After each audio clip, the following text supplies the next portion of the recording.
বাস মালিক সংগঠনগুলোর সঙ্গে প্রশাসনের চূড়ান্ত অসহযোগিতা। 15ই অক্টোবর থেকে অনির্দিষ্টকালের জন্য বাস বন্ধ হতে চলেছে। রামকৃষ্ণ সেতু দ্রুত সংস্কারে প্রশাসনের সদিচ্ছার অভাবে 2.5 মাসকালীন বাস মালিকদের বাস ব্যবসা লাটে উঠেছে। কাটা সার্ভিসের ফলে যাত্রীরাও বিকল্প পথ বেছে নিয়েছেন সময় এবং অর্থ দুই দিক বাঁচাতে। বাস মালিক সংগঠনগুলোর পক্ষ থেকে মহকুমা শাসক পূর্ত দপ্তর থেকে শুরু করে নবান্ন হয়ে খোদ মুখ্যমন্ত্রী পর্যন্ত লিখিত আবেদন করা হয়েছে রামকৃষ্ণ সেতুর নিচে সাময়িক বিকল্প পথ নির্মাণের, নতুবা সেতুর দুই পাশের হাইটবার খুলে শুধুমাত্র বাস চলাচলের জন্য উন্মুক্ত করে দিতে। কিন্তু একটা দপ্তরের পক্ষেও কোনো উত্তর পাওয়া যায়নি। ফলে আরামবাগের সমস্ত বাস মালিক সংগঠনগুলো সম্মিলিত সিদ্ধান্ত নিয়েছেন অনির্দিষ্টকালের জন্য বাস বন্ধ রাখতে। এ বিষয়ে আরামবাগে Hooghly district region express bus owners অ্যাসোসিয়েশনের সভাপতি ও সাধারণ সম্পাদক প্রেস মিট করে পরিষ্কার জানান, আগামী 14ই অক্টোবর পর্যন্ত তারা প্রশাসনের উত্তরের এবং সদর্থক পদক্ষেপের জন্য অপেক্ষা করবেন। কিন্তু কোনো রকমের অসহযোগিতা আবারও পেলে বাধ্য হবেন বাস অচল করে দিতে। এর জন্য তারা জনগণের কাছে ক্ষমা প্রার্থনা করে ঠিক কী বলেছেন শোনাবো।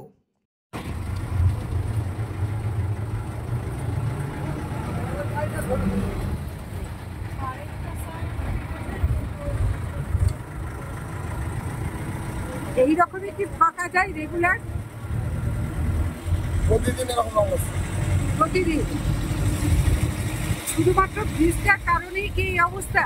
ব্রিজটার মানে বাচ্চার দিয়ে গেলে লগেজ হয়ে যেত, ব্রিজটার কারণে এধারে রয়ে যাচ্ছে বলে এরকম অবস্থা।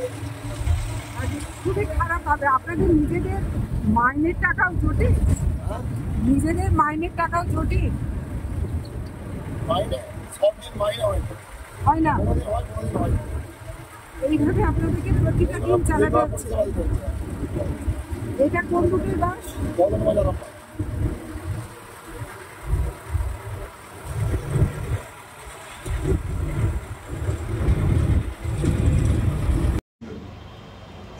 সেটা হচ্ছে আমাদের বলি, গত 9ই আগস্ট কালীপুর রামকৃষ্ণ সেতুর ব্রিজের একটা অংশ ভেঙে যায়। ভেঙে যাওয়ার কারণে 13/8/2025 তারিখ এসডিও আরামবাগ একটি আমাদের সমস্ত বাস মালিক সংগঠন এবং এসডিপিও, আইসি, পিডব্লিউডি, মিউনিসিপ্যালিটিকে নিয়ে একটি সভা করেন। সেই সভায় আমাদের প্রস্তাব ছিল যে ব্রিজ মেরামত চলাকালীন সাইড দিয়ে একটি টেম্পোরারি ব্রিজের ব্যবস্থা করা হোক। একটু জোরে বলুন। টেম্পোরারি ব্রিজের ব্যবস্থা করা হোক, কিন্তু এবং আমাদের 15 দিনের মধ্যে আমাদের জানাতে হবে। কিন্তু দুর্ভাগ্যজনকভাবে আমরা লক্ষ্য করলাম যে 15 দিনের মধ্যে আমাদের কিছুই জানানো হলো না। তার প্রেক্ষাপটে আমরা 4/9/2025 তারিখ এসডিওকে একটা চিঠি, যে অবস্থা চলতে থাকলে আমাদের থেকে বাস চালানো কঠিন হবে, আমরা বাস চালাতে পারবো না, তারও কোনো উত্তর পেলাম না। তারপরে আমরা 8/10/2025 তারিখ এসডিওর সঙ্গে দেখা করলাম, আমাদের টোটাল টিম নিয়ে গিয়ে সে কথা বললাম। উনি আমাদের বললেন যে আমি দেখছি, কথা বলছি, কি করা যায়, আপনারা একটা চিঠি দেন, ব্যবস্থা নেব। তার প্রেক্ষাপটে আমরা একটা চিঠিও দিলাম। চিঠিটা দিলাম 9/10 এবং বললাম যে বা যদি ব্রিজটাকে যদি খোলা না হয়, কারণ ব্রিজের আমাদের কাছে যেটা খবর ছিল যে 10 মেট্রিক টন পর্যন্ত ক্যারি করতে পারবে, ব্রিজের সেই ক্ষমতা আছে। কিন্তু একটা বাসের ওজন হচ্ছে, খালি বাসের ওজন হচ্ছে 6 কুইন্টাল 370 কেজি। একটা খালি বাসের ওজন হচ্ছে, এই তার receipt 6 metric ton. 6 metric ton 370 kg হচ্ছে বাসের কিন্তু 10 মেট্রিক টনের প্যাসেঞ্জার নিয়ে 10 মেট্রিক টন বাসটা হবে না। তাহলে অন্যায়ভাবে পিডব্লিউডি হাইট বারটাকে নামিয়ে দিয়ে বাসগুলোকে বন্ধ করলো। বাসগুলো বন্ধ করার কারণে কি হলো, আমরা লক্ষ্য করলাম যে একটা সাইড দিয়ে ব্রিজ হচ্ছে কি না, কোনো উত্তর নেই প্রশাসনের কাছ থেকে। আমরা কোনো উত্তর পাইনি ব্রিজ হচ্ছে কি হবে না, আদৌ কবে থেকে গাড়ি চলবে কি চলবে না। কিন্তু দেখা গেল যে বাস মালিকরা আর বাস চালাতে পারছে না, বাস পরিষেবা তারা বন্ধ করে দিতে বাধ্য হচ্ছে। এই কারণেই, কারণ প্রত্যেক দিন তাদের লস হচ্ছে 1 থেকে 1.5 হাজার টাকা প্রত্যেক দিন। এইভাবে 2 মাস চালানোর পরে তারা আর করতে পারেনি। সেই কারণে আমরা বলেছি 15/10 মধ্যে এই চিঠিও দিয়েছি যে 15/10 মধ্যে আমাদের জানাতে হবে, যদি কোনো কারণে যদি চালু না হয় তাহলে আমরা বাস পরিষেবা বন্ধ করতে বাধ্য হব। কিন্তু আমাদের খুব দুর্ভাগ্য যে আমরা যে 13/8 2025 তারিখে পশ্চিমবঙ্গের মাননীয় মুখ্যমন্ত্রী, পশ্চিমবঙ্গের মাননীয় পরিবহন মন্ত্রী, পরিবহন সচিব এবং মাননীয় জেলা শাসক এসডিও মহাশয়কে যে চিঠি দিয়ে জানালাম, তার কোনো উত্তর আজ পর্যন্ত পেলাম না। এটা রাষ্ট্রপতির কাছে অত্যন্ত দুর্ভাগ্যজনক বলেই আমরা মনে করি প্রশাসন এ ব্যাপারে দৃঢ় পদক্ষেপ নেবেন এবং আমাদের যে অভাব অভিযোগগুলো আছে তা যাতে পূরণ করা যায় তার ব্যবস্থা ওনারা করবেন। আর এইখানে যে আরেকটা জিনিস আপনাদের বলি, আমাদের যে এক্সপ্রেস বাসের মালিক সংগঠনের পক্ষ থেকে তো আমাদের এই বক্তব্য, এখানে আরও কয়েকটি সংগঠন আছে। আমাদের 1 মার্চ আমাদের জেলা সম্মেলন হয়। জেলা সম্মেলনে আমাদের অল বেঙ্গল বাস মিনি বাস সম্মেলন সমিতির সাধারণ সম্পাদক রাহুল চট্টোপাধ্যায় উপস্থিত ছিলেন। সেই উপস্থিতিতে আমাদের আলোচনা হয় যে কমন ইস্যু ভিত্তিক কোনো সমস্যা দেখা দিলে আলাপ আলোচনার মাধ্যমে এটা ঠিক করা যেতে পারে। গতকাল আরামবাগ বাস মিনি বাস ওয়েলফেয়ার অনার্স অ্যাসোসিয়েশনের সম্পাদিকা মধুমিতা ভট্টাচার্য, মাননীয় মধুমিতা ভট্টাচার্যের আমার কথা হয়েছে, তারা এই বন্ধে সামিল হবেন। তারাও চালাতে পারছেন না গাড়ি, এইটুকু আমাদের বললাম।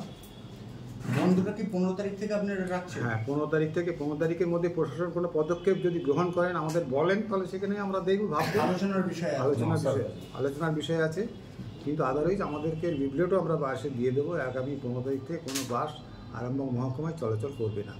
আপনার পরিচয়? President, Hooghly interregion express bus সমাজ, Mirza Golam Mustafa, president, Hooghly interregion express bus সমাজ অ্যাসোসিয়েশন। আপনারা বলছেন যে 15 তারিখ থেকে আপনারা ধর্মঘট করবেন, এটা অন্তত যারা দর্শক আমাদের আরামবাগ টাইমসে, তো তাদেরকে আমরা কি জানাতে পারবো যে তারা কি এইটুকু নিশ্চিন্ত থাকবেন যে 15 তারিখের মধ্যে ওই দিনটা তারা বেরোবেন কি বেরোবেন না? এটা তো একটা নিশ্চিত হওয়া থাকে, একটা কনফিউশনে আছেন অনেকেই। তারা কিন্তু জানতে চাইছেন যে বাস অবশ্যই বন্ধ হচ্ছে না, যাতে রাস্তায় তারা বিপদে না পড়েন। আমরা বিষয়টা তো একতরফাভাবে নিচ্ছি না।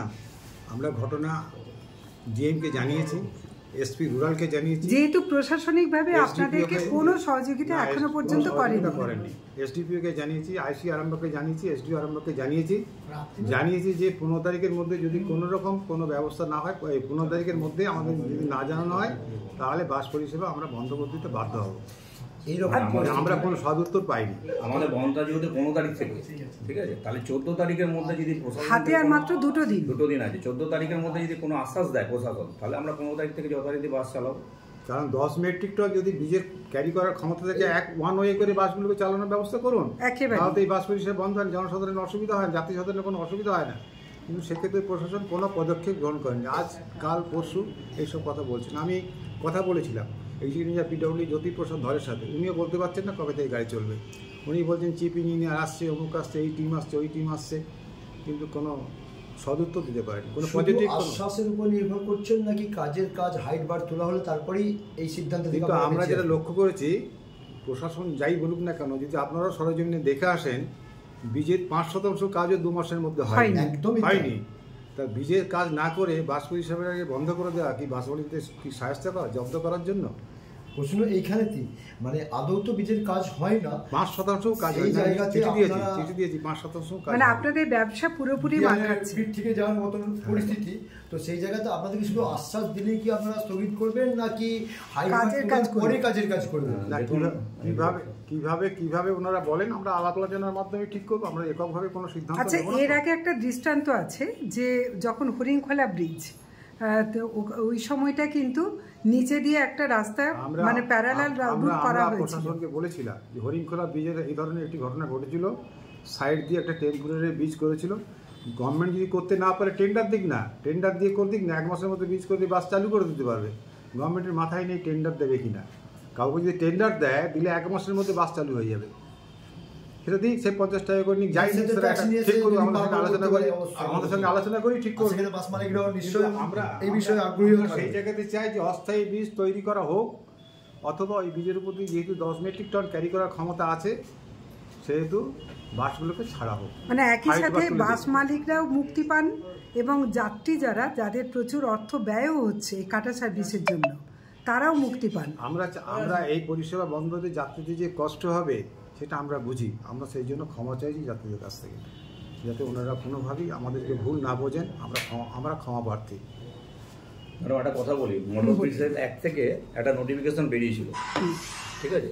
সেই নোটিফিকেশনে লেখা আছে 10 মেট্রিক টন পর্যন্ত বীজ ক্যারি করতে পারবে, ঠিক আছে? তাহলে আমাদের বাসগুলো তো 10 মেট্রিক টন নয়, আমাদের 6 মেট্রিক টন।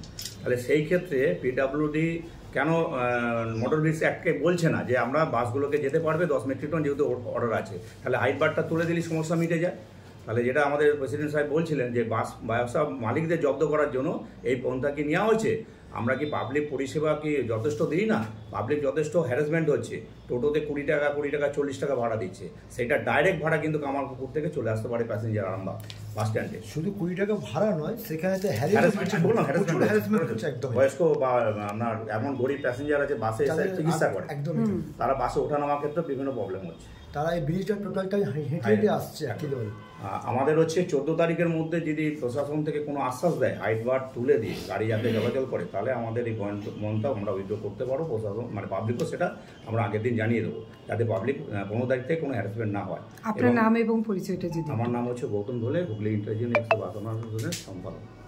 আর একটা বিষয় আপনাদের বলি, এই বছর যে দুর্গা উৎসব হয়েছিল, দুর্গা উৎসবে আমাদের দেখেছেন বিভিন্ন বাসে পোস্টার দেওয়া হয়েছিল যাতে পূজা কমিটি আমাদের এই কালীপুর ব্রিজের ভাঙার জন্য যাতে কোনো চাঁদা না নেয়।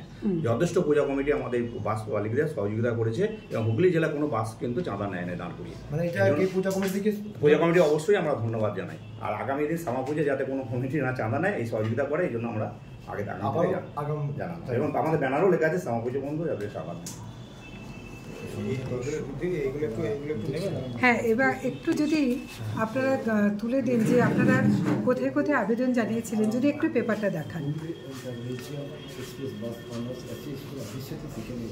আগামী 15ই অক্টোবর যে বাস বন্ধ করে দেওয়ার একটা সিদ্ধান্ত নেওয়া হয়েছে, সেইখানেতেই চলছে আলোচনা সভা। সেই নিয়ে যে বিভিন্ন সরকারি দপ্তরেতে তাদের সঙ্গে বাস মালিকদের আলোচনা চলছে, একই সঙ্গে তাদের সঙ্গে আলোচনা চলছে। আলোচনার পরই তারা কিন্তু আবারও জানিয়ে দিবে তারা।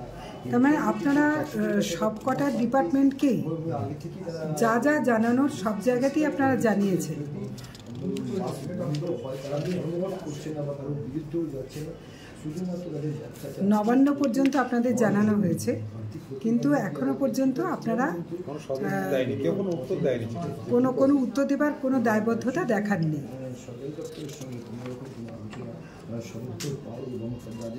মানে একদিকে ব্রিজও সংস্কার হচ্ছে না, আর একদিকে আপনাদের প্রশাসনিকভাবে কোনো সহযোগিতাও হচ্ছে না।